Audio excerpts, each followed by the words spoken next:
Welcome to Hill Media TV. I'm your reporter, Dan the Man. Let's get into this news.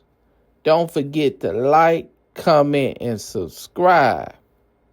Check it out. Ooh-wee.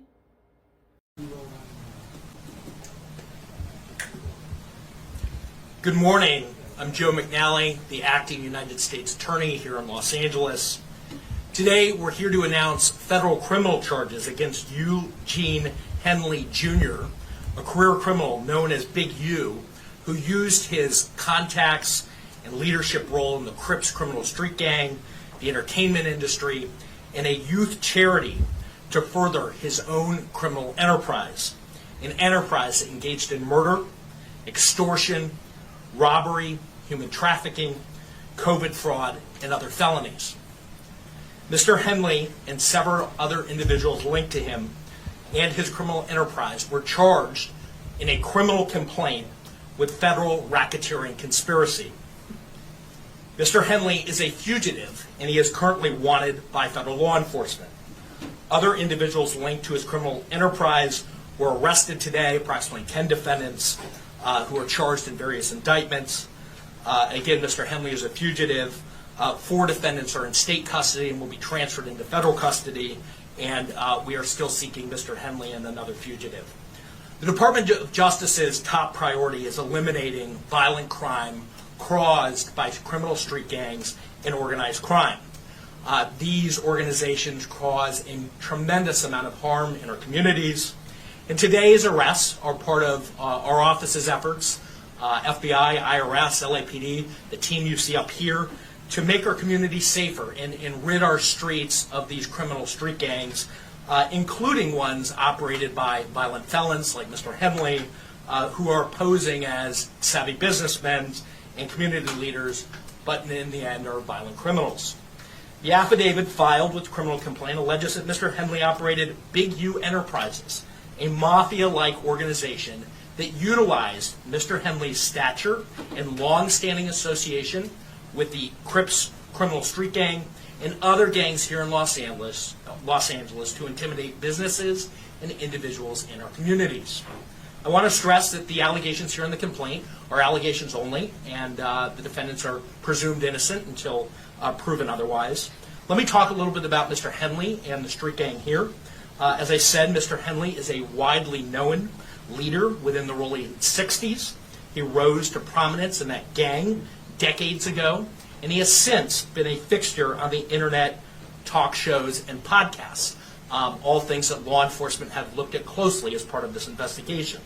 He has maintained the image of an entertainment industry entrepreneur running a music label and of somebody who gives back to the community here in Los Angeles, funding a South LA-based charity, developing options, which purports to help at youth risk escape gang life and escape the perils of gangs in high crime areas. The facts alleged in the complaint paint a very different picture. It is one of a murderer, a thief, a liar, and a cheat, and the criminals that enabled him. For example, Mr. Henley engaged in a murder of a musician signed to his label in 2021 and dumped the victim's body in Las Vegas off of the I-15 freeway. He then attempted to evade and obstruct the investigation into the murder, including ordering witnesses not to speak with law enforcement. Henley's criminal enterprise also engaged in other crimes, including transporting prostitutes across state lines, extorting strip clubs, marijuana dispensaries, and other businesses, and fraudulently applying for COVID loans in the form of a business relief loan. On that application, Mr. Henley falsely stated that his music label, Unique Music, operated at a $200,000 profit in 2019 and was entitled to government assistance, despite the reality that the company had operated at a loss and was ineligible for such relief. Finally, Mr. Henley is accused of embezzling donations made by celebrities, professional athletes, and businesses to his charity, Developing Options, which, as I said, purports to give South LA at-risk youth alternatives to gang violence, drugs, and other criminal activity. Henley used this charity as a front. He used it to conceal his fraudulent activities, his criminal enterprises activities, and evade detection from law enforcement. If convicted on the racketeering conspiracy, he and his co-conspirators face approximately a 20-year federal prison sentence. I want to thank our federal law enforcement partners, our state law enforcement partners who brought about the result here today. The Los Angeles Metropolitan Gang Task Force from the FBI. It's comprised of FBI agents, LAPD officers, IRS Criminal Investigation, the U.S. Department of Justice Inspector General's Office, Los Angeles Police Department, the North Las Vegas Police Department. This case is a great example of state and federal law enforcement working together to address harm from a criminal enterprise. I also want to thank our prosecutors, Assistant U.S. Attorneys Kevin Butler and Jenna McCabe, for their diligence and dogged determination in this case. With that, I'll turn it over to our next speaker, FBI Special Agent in Charge, Ted Dox. Thank you. Good morning. Again, I'm Tyler Hatcher. I'm the Special Agent in Charge of IRS Criminal Investigation here in Los Angeles. Today's arrests are the result of outstanding investigative work by law enforcement partners from LAPD, U.S. Attorney's Office, the FBI, and my office, who've worked tirelessly to find the evidence necessary to charge those who are alleged to bring harm to our communities, as you've heard previously. The RICO charges against Mr. Henley and his associates reflect a pattern of crimes that runs a gambit from extortion to robbery to murder to tax fraud and to human trafficking, all under the umbrella of a well-organized criminal organization led by Mr. Henley. Additionally, Mr. Henley duped the County of Los Angeles by running a nonprofit named Developing Options, which was set up to pull youth out of the gang life and promote anti-gang solutions. Yet Mr. Henley continued to personally orchestrate violent gang activity that impact our communities. Donors trust that their donations will be used in a manner that's consistent with what the charity was set up to do and applied as intended. In this case, it was for the benefit of at-risk youth. Financial transactions leave a trail, and IRS Criminal Investigation Special Agents are the best at following that trail.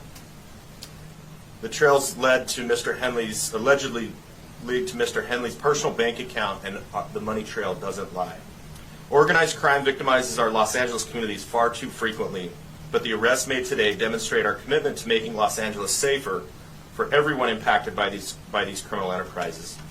IRSCI is proud to partner with our federal and state and local law enforcement partners to make our communities safer and to protect from these violent acts. And on that, I'll turn it over to the Chief. Thank you, and thank you all for being here today. I'll keep my comments brief. From day one, the Los Angeles Police Department's been proud to stand shoulder to shoulder with the FBI and our partners here today in this critical investigation. The invaluable expertise provided by Operations South Bureau FBI Task Force on the Rollin 60s criminal street gang has played a pivotal role in securing these 19 federal indictments laid out this morning. It's a major step forward in our ongoing fight against gang violence and brings hope and relief to a community that for too long has endured far too much. Together we will continue to protect and serve, working tirelessly to ensure safety in all of our neighborhoods. I'll return the U.S. Attorney, Joe McNally, for any questions follow-up. We'll take any questions. So Henley is still on the loose? He is. Do you expect to snag him today, or is this something where he's gone? Yeah, I think all I can say is that look, he is the leader here, and we're looking for him and trying to find him. He's a fugitive at this point, and we're using resources to try to track him down.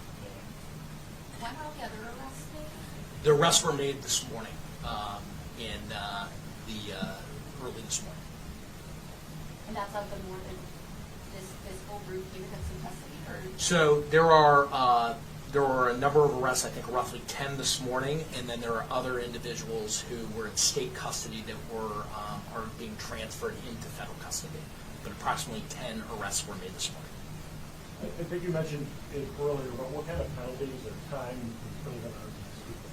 So a federal racketeering conspiracy complaint that's charged here, 1962D, covers up to 20 years in federal prison. The next stage here would be that Mr. Henley and others would be indicted by a grand jury, and the penalties at that point could range and include higher penalties. So at this point, he's charged in a criminal complaint. Is he charged with murder too as well? He's charged in a RICO conspiracy, and part of that RICO conspiracy, one of the predicate acts is the murder that is described in the complaint. He has not yet charged in an indictment with substantive murder. You mentioned the taxpayers were defrauded. Can you tell us how much taxpayer dollars he obtained from what city leader or official? And what does this mean for groups that are working on anti-gang efforts and trying to get donations from celebrities to see? Sure. So I think just to kind of go back, Mr. Henley and the allegations are here, operated a criminal enterprise. He used his status in L.A. as a gang member, somebody who was known as an enforcer, in order to execute the crimes that are described in the criminal complaint. As part of that, and to get to your question, he also had this charity and held himself out there to be somebody who was committed to reducing gang violence, committed to supporting youth in the city. As part of that, he received grants from government agencies to do that work. And as we describe in the criminal complaint, he used that goodwill to benefit himself. He diverted money from that charity and lined his own pockets with it, and that money was ultimately traced, and that we can show that he used it for personal purposes. So there was an embezzlement angle to this, to the criminal enterprise, where hundreds of thousands of dollars were siphoned off that should have gone to charitable purposes, gang reduction, gang intervention. Instead, he used it for his own purposes, his own criminal enterprise. In addition to that, there was tax loss. And like many of our cases, we ultimately do a financial investigation, and we see that embezzlement and that siphoning happens often. There's a parallel tax conduct that is also described in the complaint. So you're talking about hundreds of thousands of dollars that the charity ultimately siphoned off for his purposes. It was a charity that he controlled, and again, held himself out there to be somebody in our community who was, as Chief McDonald said, these communities, it's oftentimes our poorest communities that need intervention the most, they need law enforcement the most. He held himself out as somebody who was part of that team trying to improve South Los Angeles. And the facts in the indictment and the wiretap calls that we intercepted as part of the investigation that are described in the complaint, not the indictment, the complaint, describe that contradiction. That on the one hand he's Mr. Charity, and on the other hand he's engaging in all this criminal conduct. That's set out in the criminal complaint. And so it's outlined in the criminal complaint specifically what government agency gave him money? It's outlined that he got grant money. I believe that money flowed through the city of Los Angeles. But I don't have the specifics in front of me. What I can tell you is that typically, grants flow through the state and then eventually, are typically issued through the city. And to the tune of hundreds of thousands of dollars? Hundreds of thousands of dollars. Did you say the name of the charity? Are you allowed to say that? Maybe Yeah, the charity I referenced earlier is developing options. Developing options. Okay, well, thank you very much. Last question. I apologize. Just your efforts to find Mr. Henley.